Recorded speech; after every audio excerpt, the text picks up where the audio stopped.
Kita telah membahas bahwa ilmu hadis ada dua. Ada ilmu hadis riwayah, ada ilmu hadis dirayah. Kalau ilmu hadis riwayah, gampangannya adalah mempelajari matan-matan hadis ya yang diriwayatkan kepada kita. Bapak baca Riyadhus Shalihin, itu ilmu hadis riwayah. Bapak baca Arba'in, baik Arba'in Ajluniyah, Arba'in Nawawiyah, Arba'in Sumbuliyah dan lain-lain sebagainya, itu hadis riwayah. Bapak baca Sahih Bukhari, Bapak baca Sahih Muslim, Sunan Ibnu Majah dan lain-lain, itu namanya ilmu hadis riwayah. Nah, ilmu hadis riwayah konon di dalam sejarah yang pertama kali memiliki peran besar ya adalah Khalifah Sayyidina Umar bin Abdul Aziz yang memerintahkan kepada Syihabuddin Az-Zuhri untuk membukukan hadis-hadis baginda Nabi Muhammad SAW secara masif. Jadi dibikin lajnah, dibikin kumpulan ulama agar hadis-hadis yang selama ini mutafarriqah, yang selama ini terpisah-pisah, tercerai-berai catatannya, dikumpulkan jadi satu untuk menjadi satu kitab atau satu buku yang memuat hadis baginda Nabi Muhammad SAW, matan berikut sanadnya.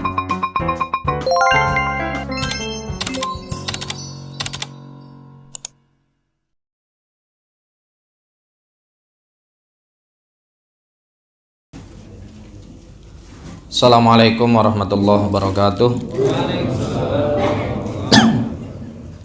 Alhamdulillah wassalatu wassalamu ala sayyidina maulana Rasulillah wa ala alihi wa ashabihi wa man tabi'ahu wa nasarahu wa walah, amma ba'dah.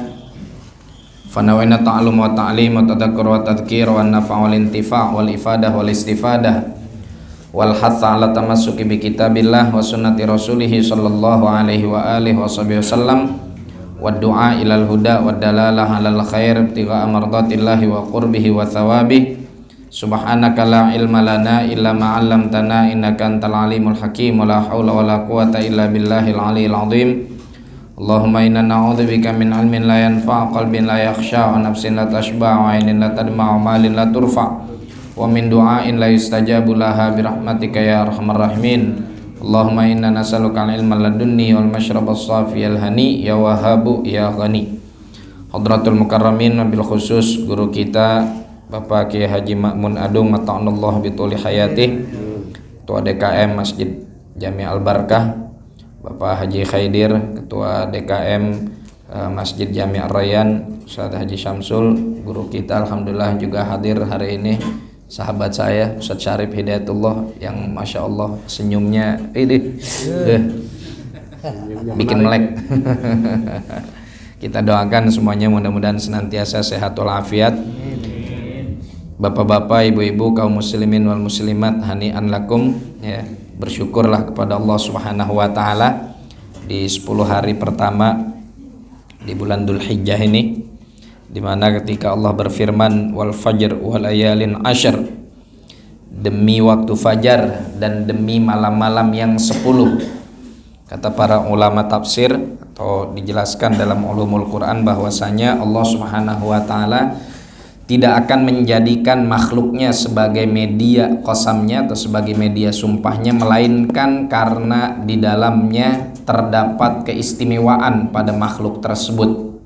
Sehingga ketika Allah jadikan malam yang 10 ini sebagai media qasamnya, sebagai media sumpahnya, menandakan bahwa ada keistimewaan di 10 malam tersebut. Apa yang dimaksud dengan layalun asyr? Ikhtalafa fihil mufassirun. Para ahlu tafsir ada khilaf, tapi khilafnya bukan khilaf yang mengarah kepada perbedaan yang memecah, tapi justru khilaf ini menjadi bisyarah buat kita, jadi kabar gembira buat kita. Kenapa jadi kabar gembira? Sebagian ulama bilang walayalin asyr itu artinya adalah 10 malam terakhir di bulan suci Ramadan. Dan kita semua tahu fadilah di 10 malam terakhir bulan suci Ramadan ya. Umumnya malam Lailatul Qadar ada di malam tersebut terutama di malam-malam ganjilnya, dan Rasulullah Shallallahu Alaihi Wasallam juga amat sangat perhatian untuk melaksanakan sebanyak-banyaknya amal ibadah di malam tersebut. Walakin akan tetapi diriwayatkan juga dari Sayyidina Abdullah bin Abbas radhiyallahu taala anhu bahwa yang dimaksud dari walayalin asyr ay al-asyrul wal mindil hijjah, 10 hari pertama di bulan Dzulhijjah. Hal ini didukung juga dengan hadis baginda Nabi sallallahu alaihi wasallam bahwa tidak ada satu amalan yang dilakukan oleh Bani Adam, oleh manusia, yang lebih dicintai oleh Allah Subhanahu wa taala yang seperti kalau dilakukan di 10 hari pertama bulan Dzulhijjah. Para sahabat nanya, walal jihad fisabilillah ya Rasulullah, walal jihad fisabilillah. Bahkan amalan baik yang Bapak lakukan di 10 hari pertama bulan Dzulhijjah itu mengalahkan pahala jihad. Padahal dulu Rasulullah pernah ditanya, ya Rasulullah, ayu a'mal ahab ilallah, ayu a'malin ahabu ilallah, pekerjaan apa sih yang paling dicintai oleh Allah? Apa jawaban baginda Nabi? Birrul as-salatu ala waktiha, salat tepat waktu. Thumma ayun, kemudian apa lagi? Jihad fi sabilillah, ya. Thumma ayun, apa lagi? Birrul walidain. Artinya jihad fi sabilillah adalah perkara yang paling dicintai oleh Allah Subhanahu wa taala. Tapi ketika Rasulullah berbicara tentang hadis ini, keistimewaan melakukan amal soleh, perbuatan baik di 10 hari pertama bulan Dzulhijjah, para sahabat tentunya bertanya-tanya, loh dulu Nabi bilang katanya amal yang paling baik jihad, tapi kok sekarang semua amal dilakukan di awal Dzulhijjah ini dicintai oleh Allah, sebetulnya yang mana? Akhirnya sahabat nanya kayak tadi, maka dibilanglah oleh baginda Nabi, bahkan jihad yang dilakukan di luar Dzulhijjah itu kalah dicintai daripada dengan amalan baik yang dilakukan di 10 hari bulan Dzulhijjah, 10 hari pertama bulan Dzulhijjah, ya. Illa rajulun dhahaba bimalihi wa nafsihi falam yarji fihi bisyai, kecuali orang yang memang keluar untuk jihad, ya, tapi dia mati syahid. Apalagi kalau seandainya di 10 hari pertama di bulan Dzulhijjah ini bapak-bapak melaksanakan jihad, ya. Keluarnya kita dari rumah jihad nih.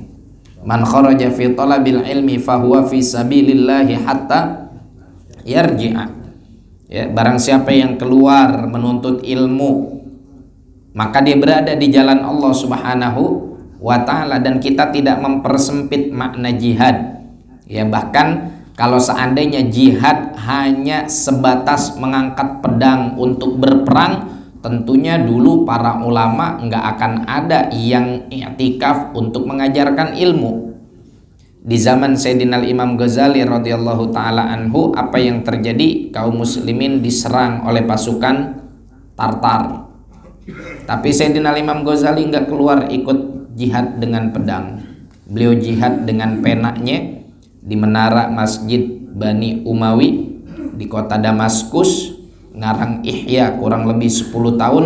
Ihya selesai, dicatat, dicetak, diterbitkan, disebarkan, dibaca oleh generasi berikutnya, diamalkan. Yang tadinya semua pasukan muslimin selalu kalah lawan pasukannya, Genghis Khan, ya. Kemudian di tangan Sayyidina Salahuddin Al-Ayyubi sebagai panglima perang yang mengamalkan Ihya, Ini kaitannya dengan pembahasan hadis kita tentang mustalah. Ini kan kita sebelum nanti baca matan-matan hadis, kita sempat membahas tentang ilmu hadis. Banyak orang protes, katanya kenapa baca Ihya itu banyak hadis dhaifnya. Tapi hadis dhaifnya yang bikin Sayyidina Salahuddin Al-Ayyubi menang lawan Mongol, ya, menang lawan Tartar yang ribut-ribut hadis sahih, ya. Palestina aja sampai sekarang belum bebas. Intinya bukan masalah sahih enggak sahihnya, ya. Yang terpenting adalah bagaimana kita mengamalkannya. Taib. Ala kulli hal, sekarang kita alhamdulillah ada dalam jihad fisabilillah, menuntut ilmu, maka kita sedang menggabungkan dua perkara yang dicintai oleh Allah. Satu, jihad. Yang kedua, melaksanakan jihad ini di 10 hari pertama bulan Dzulhijjah. Belum lagi sama sholat witirnya tadi, belum lagi sama qobliyahnya tadi, belum lagi sama subuh berjamaahnya, belum lagi ntar sunnah isyroknya, belum lagi sunnah duhanya, belum lagi makan barengnya. Masya Allah, ya, itu amal soleh. Yang keliling tadi bagiin air, amal soleh, ya. Yang beresin sendal, amal soleh. Yang nyapuin masjid, amal soleh. Belum lagi nih hari Jumat, ya, yang ntar berangkat mandi dulu sunnah Jumat, kemudian yang pakai pakaian serba putih, yang kemudian membawa siwa, kemudian tabkir ilal Jum'ah, berpagi-pagian datang ke Jum'ah. Wah, mau apa lagi, Pak? Itu semua amalan-amalan yang amat dicintai oleh Allah Subhanahu wa taala. Jamaah sekalian yang dimuliakan oleh Allah, kembali kita membahas sedikit, ya, menambahkan wawasan kita tentang apa itu ilmu mustalahil hadis, ya, dan sejarah pembukuan ilmu tersebut. Jadi pada pertemuan yang lalu kita telah membahas bahwa ilmu hadis ada dua. Ada ilmu hadis riwayah, ada ilmu hadis dirayah. Kalau ilmu hadis riwayah, gampangannya adalah mempelajari matan-matan hadis, ya, yang diriwayatkan kepada kita. Bapak baca Riyadhus Shalihin, itu ilmu hadis riwayah. Bapak baca Arba'in, baik Arba'in Ajluniyah, Arba'in Nawawiyah, Arba'in Sumbuliyah dan lain-lain sebagainya, itu hadis riwayah. Bapak baca Sahih Bukhari, Bapak baca Sahih Muslim, Sunan Ibnu Majah dan lain-lain, itu namanya ilmu hadis riwayah.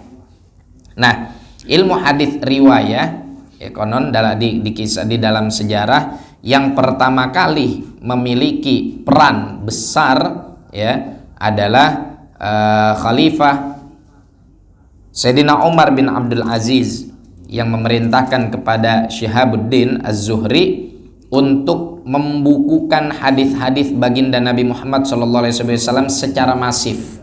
Jadi dibikin lajnah, dibikin kumpulan ulama agar hadis-hadis yang selama ini mutafarriqah, yang selama ini terpisah-pisah, tercerai-berai catatannya, dikumpulkan jadi satu untuk menjadi satu kitab atau satu buku yang memuat hadis baginda Nabi Muhammad SAW, matan berikut sanadnya, ya, karena pada saat itu banyak dari kalangan tabi'in dan tabi'in yang wafat, sehingga khawatir nanti mereka-mereka yang baca, yang hafal hadis baginda Nabi, hadisnya hilang seiring dengan wafatnya mereka, mereka. Maka dikatakanlah oleh Sayyidina Umar bin Abdul Aziz, "Unduru maka min hadithi Rasulillahi sallallahu alaihi wa alihi wasallam fa inni khiftu durusal ilmi wa dhihabal ulama." Coba tolong perhatikan itu hadis Nabi, ya. Perhatikan, catat, tulis, bukukan, kumpulkan, karena saya takut ulama meninggal sehingga ilmu juga akan hilang. Maka dilakukanlah secara masif pembukuan hadis baginda Nabi sallallahu alaihi wasallam. Adapun ilmu hadis dirayah, ini adalah ilmu yang mempelajari tentang status kualitas matan dan sanad hadis. Ya, ini konon yang mempelopori adalah Al-Qadhi Ar-Rama Hurmuzi, bukan dari P3. Bukan Roma Hurmuzi P3, ya. Al-Qadhi Ar-Rama Hurmuzi, ya. Jadi beliau inilah yang kemudian pertama kali mempelopori adanya ilmu hadis dirayah. Seperti apa sih ilmu hadis dirayah? Fokus utama studi dari ilmu hadis dirayah itu, objek pelajarannya dua. Satu, sanad, yang kedua matan. Apa itu sanad? Sanad itu adalah ma yantahi ilaihil kalam, ya. Sanad itu adalah mata rantai orang-orang yang meriwayatkan hadis. Ya, seperti misalkan hadis ini diriwayatkan oleh Sayyidina Al-Imam Syafi'i dalam Musnad Syafi'inya, ya, atau diriwayatkan oleh Al-Imam Malik bin Anas dalam Muwatta'nya. Beliau dari siapa? Sayyidina Al-Imam Malik bin Anas meriwayatkan misalkan, Allahumma sholli ala sayyidina, siapa nih muridnya Sayyidina Abdullah bin Umar, ya. Ini kemudian dari muridnya Sayyidina Abdullah bin Umar meriwayatkan dari Abdullah bin Umar. Abdullah bin Umar terkadang langsung meriwayatkan dari Rasulullah, juga terkadang meriwayatkan dari ayahnya. Maka mata rantai ini, ya, sampai hadis tersebut dari Rasulullah kepada Sayyidina Imam Malik bin Anas, ini namanya sanad.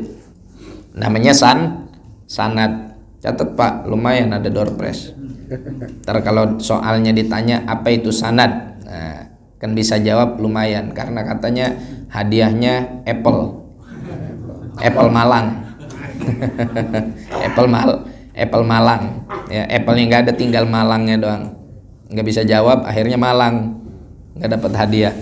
Nah, karena apa namanya, ulama-ulama hadis yang membukukan apa namanya hadis-hadis baginda Nabi Muhammad SAW, umumnya mereka tidak sezaman dengan Rasulullah.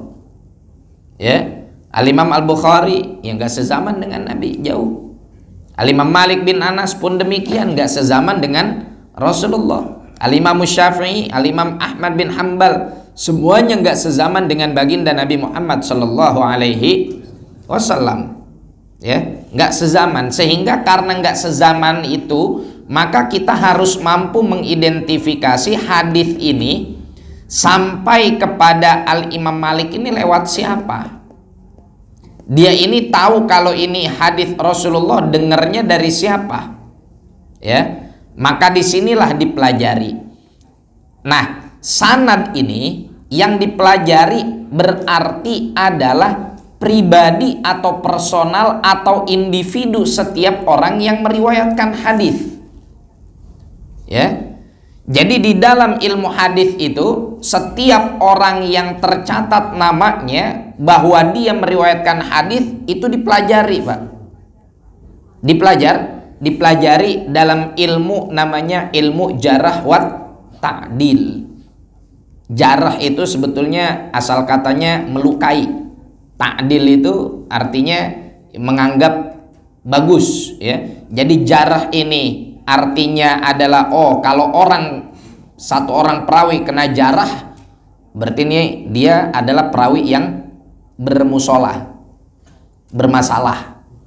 Kalau yang kena ta'dil, oh, ini berarti yang riwayatnya dari dia diterima, memenuhi kriteria, memenuhi syarat. Nah, kalau kita mempelajari ilmu sanad, maka yang kita pelajari tadi objek utamanya adalah individu setiap perawi. Apa sih yang dipelajari dari si perawi ini?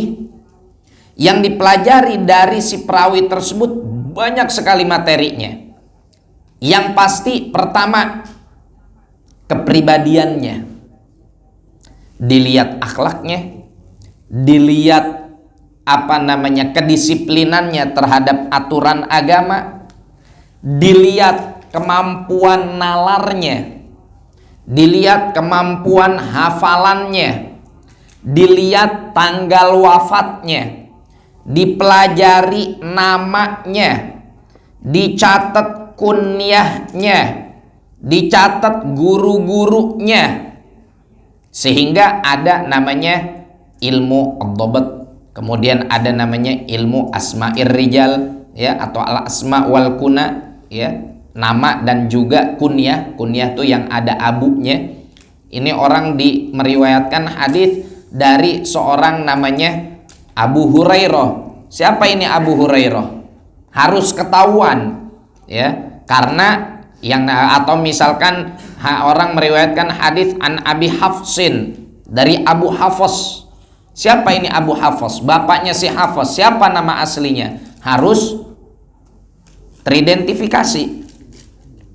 Dan juga ada namanya pelajaran terhadap dobitnya dia. Apa itu dobit? Dobit itu artinya adalah kemampuan seorang perawi untuk menjaga riwayat yang dia miliki dengan dua cara.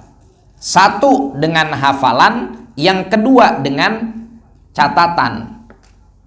Beda antara perawi yang hafalannya kuat plus punya catatan dengan kualitas perawi yang hanya hafalannya kuat tapi nggak punya catatan, dan kualitas perawi yang hanya punya catatan tapi hafalannya lemah.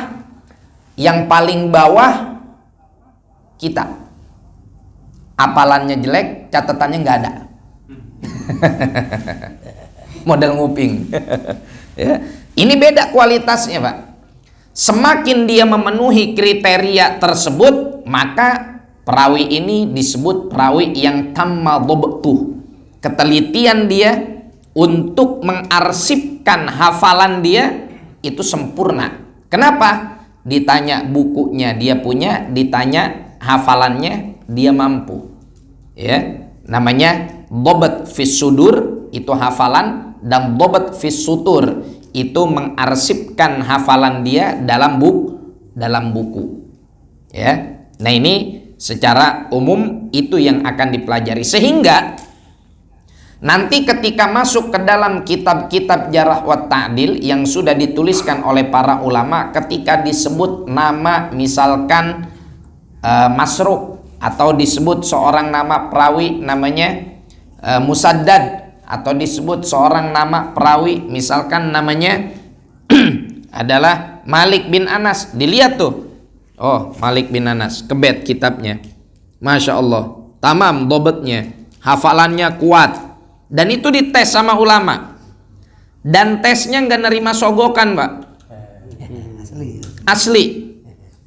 Tesnya nggak nerima sogokan, tesnya juga nggak nerima duit 350 juta habis itu damai. Tesnya juga nggak ada namanya jualan soal, ya, nggak, semuanya sportif. Itulah hebatnya ulama-ulama zaman dulu, ya. Kenapa ulama-ulama zaman dulu bisa memiliki kedisiplinan seperti itu? Di antara salah satu penyebabnya, di antaranya sekolahnya gratis. Sekolahnya gratis. Dan gurunya nggak minta bayaran. Ya. Kalau pelajaran agama, guru atau satu lembaga udah minta bayaran, apalagi bayaran buat sekolahnya, bayaran buat belajarnya, terus seorang pelajar pengen masuk ke situ harus bayar sekian, waduh, ini udah mulai nih, udah mulai cara dikit-dikit untuk supaya dikit-dikit bayar. Kalau udah dikit-dikit bayar, udah mulai deh tuh banyak yang nggak jujur, ya. Ulama dulu sekolahnya gratis, walaupun mereka mengeluarkan duit, tapi duit yang mereka keluarkan untuk beli kitab, untuk perjalanan dan lain-lain sebagainya. Oke, kita nggak terlalu masuk banyak ke arah sana. Intinya gitu, ketika diteliti, oh ini orang hafalannya kuat atau enggak, dites. Al-Imam Bukhari ketika datang dari Bukhara ke Baghdad, dengar ulama Baghdad bahwa ada seorang ahli hadis katanya jago hafalannya, namanya Muhammad bin Ismail. Dia datang ke Baghdad. Dulu nggak sembarangan Baghdad itu, ya, menara ilmu, kota ilmu, ya. Sebelum ada namanya Al-Azhar, sebelum ada yang namanya yang lain-lain, Baghdad terlebih dahulu. Dites sama ulama Baghdad, kumpul semuanya, dibikinin soalnya. Kalau ente ahli hadis, coba tolong ini dirapihin sanadnya, tolong dirapihin nama perawinya. Hadis ini kita kasih soalan, misalkan hadis innamal a'malu binniyat, itu sama para ulama di Baghdad diacak-acak tuh sanadnya. Dikasih 10 hadis, satu innamal a'malu binniyat, satu man kharaja fi talabil ilmi, satu tolabul ilmi farido, kemudian hadis lagi ayatul munafik salasun, 10 hadis. Ini hadis seharusnya diriwayatkan sama Abi Hurairah, tapi diacak, Ibnu Umar taruh sini. Dan itu bukan cuma satu nama, ya. Untuk sampai ke Imam Bukhari ada sekitar, untuk sampai ke Imam Bukhari jarak antara Imam Bukhari dengan Rasulullah itu bisa sampai 4 dibikin puzzle, di random gitu, diacak. Kita satu aja kelibet mulu, ya.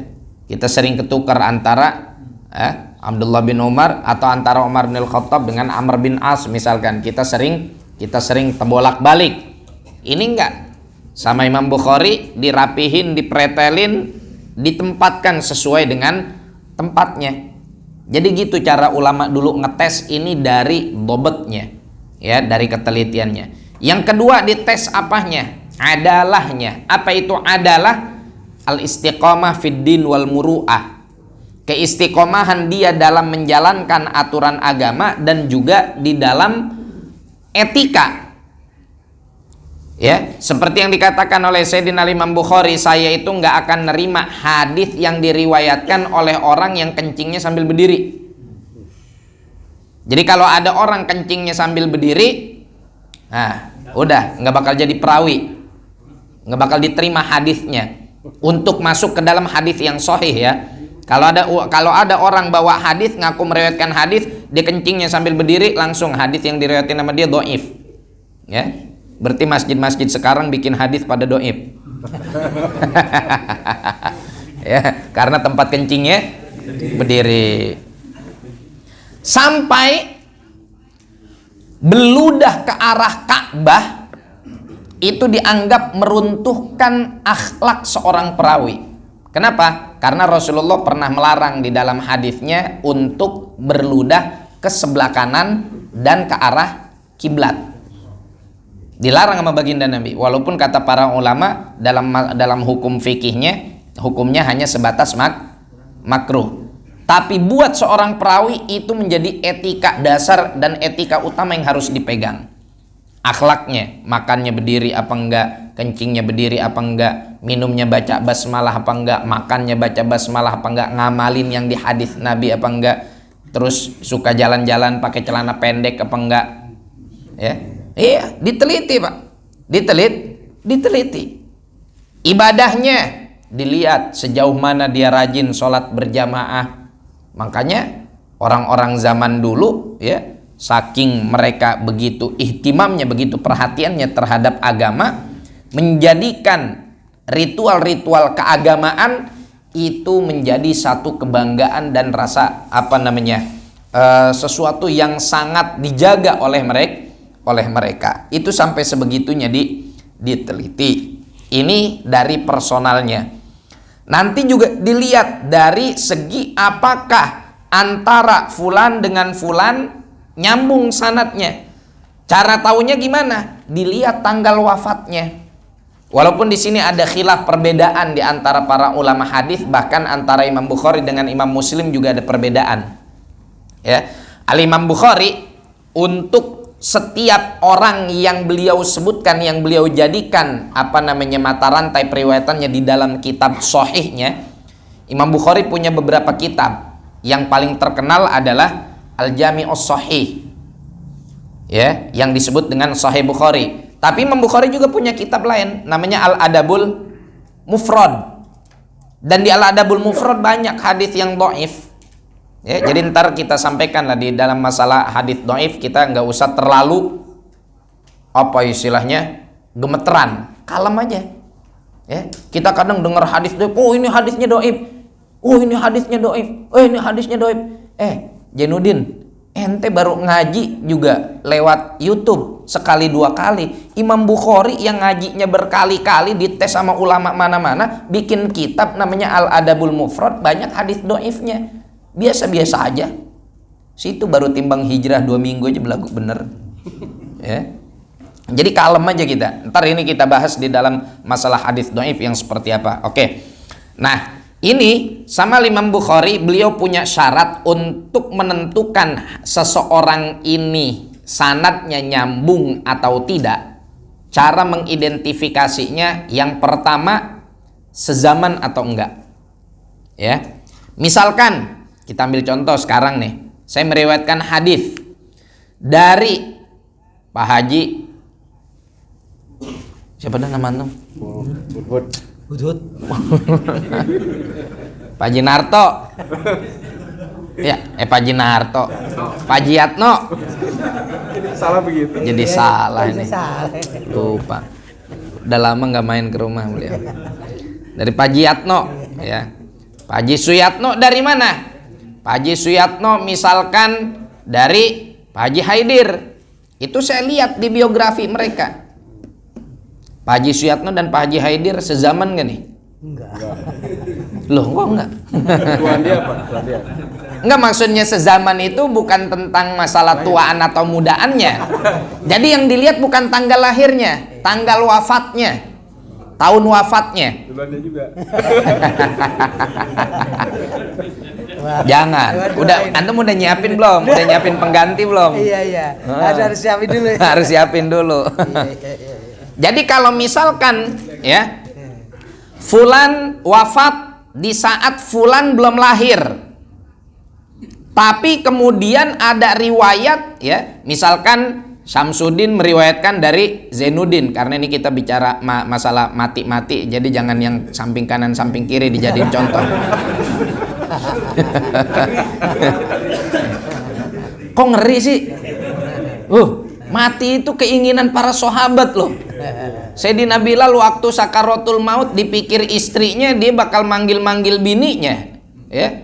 Ternyata bininya malah curhat. Oh, Bilal kita punya suami sakaratul maut ngomongnya wa nadabah.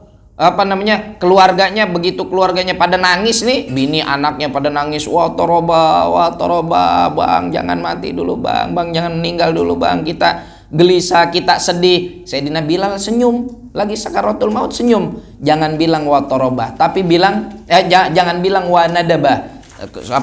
Anak istrinya bilangnya wa nadabah. Nadabah itu, nudbah itu artinya, bahasa Arab artinya adalah teriakan buat orang yang menangisi orang yang akan meninggal.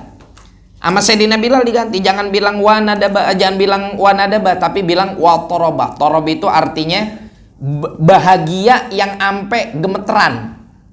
Ya, Bapak nih penganten malam pertama bahagia nggak? Tapi kan gemeteran nggak? Enggak, Ustaz. Masa? Obatnya di mana belinya? Karena yang kedua nggak kebetulan. Oh, berani. Nah, kata Sayyidina Bilal wa taraba godan alqal ahibbah Muhammadan wa hizbah. Udah, nggak usah nangis, nggak usah sedih. Yang ada justru kita bahagia. Kenapa? Karena besok ketemu Nabi Muhammad dan juga para sahabat. Ya, Nabi Muhammad udah meninggal duluan. Jadi kalau kita meninggal, ya kita meninggal ketemu dengan baginda Nabi Muhammad Sallallahu Alaihi Wasallam. Ini apa nih? Tadi kita lagi ngomongin apa? Zainuddin sama Syamsuddin. Ada hadis, ya, diriwayatkan dari Zainuddin dari Syamsuddin. Diteliti tuh. Ini si Zainuddin ketemu nggak sezaman nggak dengan Syamsuddin? Dilihat dulu sezaman apa enggak. Oh, enggak. Kenapa? Karena Zainuddin meriwayatkan dari Syamsuddin, si Zainuddin lahir tahun 40, ya, sedangkan si Syamsuddin udah wafat pada tahun 39. Ini lahirnya 40, tahun 40, meriwayatkan dari yang tahun 39. Gimana ketemunya? Ya, nggak ketemu, beda masa. Oke, ternyata ini wafatnya tahun 40. Ya. Sedangkan ini wafatnya tahun 40, sedangkan yang di atas dia yang dia meriwayatkan darinya tahun 39. Udah wafat. Berarti kan ada kemungkinan ketemu.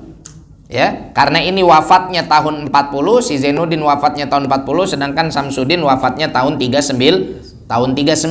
Berarti ada kemungkinan ketemu. Ya, sama Imam Muslim ini dianggap sahih.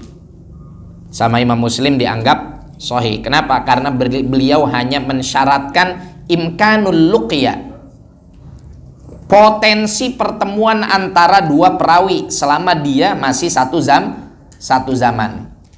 Tapi Imam Bukhari yang menjadikan kitab beliau lebih sahih daripada Sahih Muslim, Karena Imam Bukhari mensyaratkan dengan syarat yang lebih tinggi lagi, bukan imkanul luqya tapi thubutul luqya.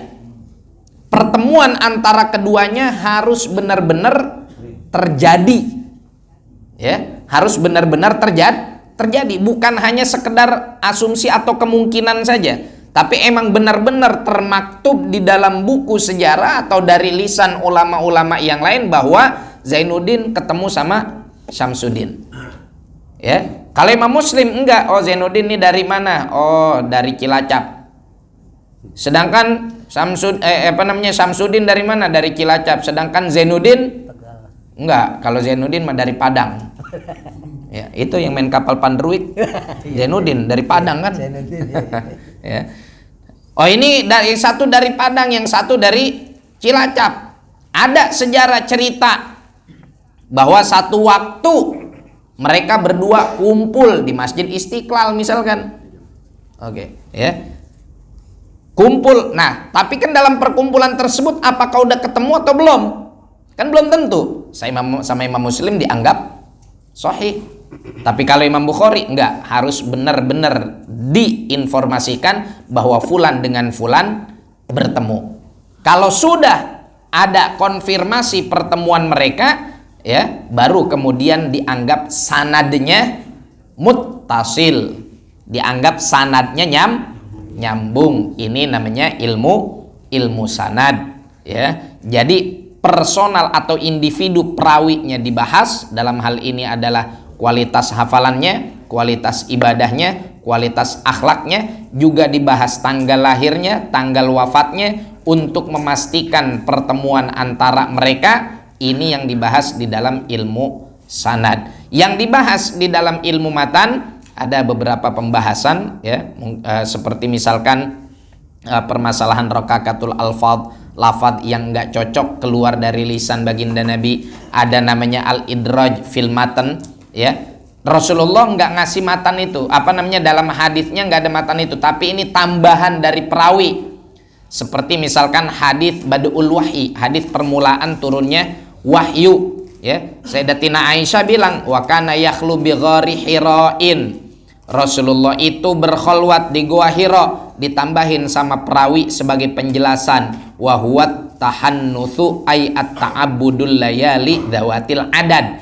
Itu sebetulnya bukan matan hadis tapi tambahan, ya. Ini nanti ada namanya ilmu hadisnya jadi hadis mudraj dan lain-lain sebagainya. Tinggal nanti insyaallah minggu depan, ya, kita akan membahas tentang pembagian hadis. Secara umum ada dua, ada hadis mutawatir, ada hadis ahad. Kemudian hadis ahad terbagi menjadi tiga, ada hadis ahad yang masyhur, ada hadis ahad yang aziz, ada hadis ahad yang gharib. Tapi ini semua adalah pembagian ilmu hadis dari segi jumlah perawinya. Nanti ada lagi pembagian hadis statusnya dari segi status hadis tersebut, penilaiannya seperti apa. Nah, ini dibagi menjadi ada hadis namanya hadis sahih, ya, terbagi menjadi dua sih intinya. Hadis makbul, hadis mardud. Yang makbul sahih dan hasan. Sahih ada dua, sahih lidzati, sahih li ghairi. Ya, hadis hasan ada dua, hasan lidzati, hasan li ghairi. Yang terakhir hadis dhaif, kemudian ada lagi nanti namanya hadis maudhu', dan para ulama sudah berkhidmah hal tersebut dengan sesempurna-sempurna mungkin, dengan semaksimal mungkin. Kita tinggal nikmatin, kita tinggal ngamalin, kita tinggal mempelajari. Ya man wafaqa ahlal khairil khair wa anahum alaih wafiqna lil khair wa inna alaih wa sallallahu ala sayyidina Muhammadin wa ala alihi wasallam walhamdulillahi rabbil alamin.